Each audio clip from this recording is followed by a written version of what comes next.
ആനന്ദ് അംബാനി വിവാഹത്തിന് തന്റെ ക്ലോസ് ഫ്രണ്ട്സിന് ഗിഫ്റ്റായി നൽകിയ വാച്ചായിരുന്നു 25 പീസ് ലിമിറ്റഡ് ലുമിനറി എഡിഷൻ ഓട്ടോമേഴ്സ് PK. ഈ വാച്ചുകളെ പറ്റി സോഷ്യൽ മീഡിയയിൽ പല തെറ്റായ ഇൻഫർമേഷൻ പ്രചരിക്കുന്നുണ്ട്. അത് പറയാൻ കാരണം ഈ വാച്ചുകളെല്ലാം കസ്റ്റമൈസ് ചെയ്തത് ഞങ്ങളുടെ കമ്പനിയിൽ തന്നെയാണ്.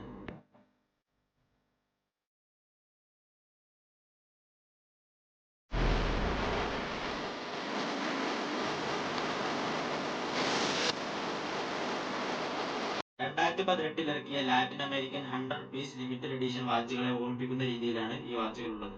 എന്നിരുന്നാലും ഈ വാച്ച് തികച്ചും ന്യൂ മോഡലായിട്ടാണ് കമ്പനി പുറത്തിറക്കിയിട്ടുള്ളത്. ഈ വാച്ചിന്റെ ബാക്ക് സൈഡിൽ ആർക്കാണോ ഈ വാച്ച് നൽകുന്നത് അവരുടെ പേര് എൻഗ്രേവ് ചെയ്തിട്ടുണ്ട്. ഈ ഫോട്ടോയിൽ ശ്രദ്ധിച്ചാൽ നിങ്ങൾക്ക് മനസ്സിലാകും ആനന്ദ് ആൻഡ് രാധികാസ് വെഡിങ്ങിന്റെ ലോഗോയും piece unique made for Shahrukh Khan occasion of Anand and Radhika's wedding, അതുപോലെ ലിമിറ്റഡ് എഡിഷൻ 25 പീസ് എന്നുകൂടെ ഈ വാച്ചിന്റെ ബാക്ക് സൈഡിൽ എൻഗ്രേവ് ചെയ്തിട്ടുണ്ട്. ഈ 25 വാച്ചുകളും തന്റെ ക്ലോസ് ഫ്രണ്ട്സിന് ആനന്ദ് അംബാനി ഗിഫ്റ്റ് ആയിട്ട് നൽകിയിട്ടുണ്ട്. ഈ വാച്ച് ഫുള്ളി 18 കാരറ്റ് റോസ് ഗോൾഡിലാണ് നിർമ്മിച്ചിട്ടുള്ളത്. ഈ വാച്ചിന്റെ വില വരുന്നത് 2,08,79,000 രൂപ. ഇതുപോലുള്ള വാച്ചുകൾക്കായി ഞങ്ങളുമായിട്ട് കോൺടാക്ട് ചെയ്യുക. അതുപോലെ കൂടുതൽ ലക്ഷറി വാച്ചസിനെ കുറിച്ച് അറിയാൻ ഫോളോ ചെയ്യുക.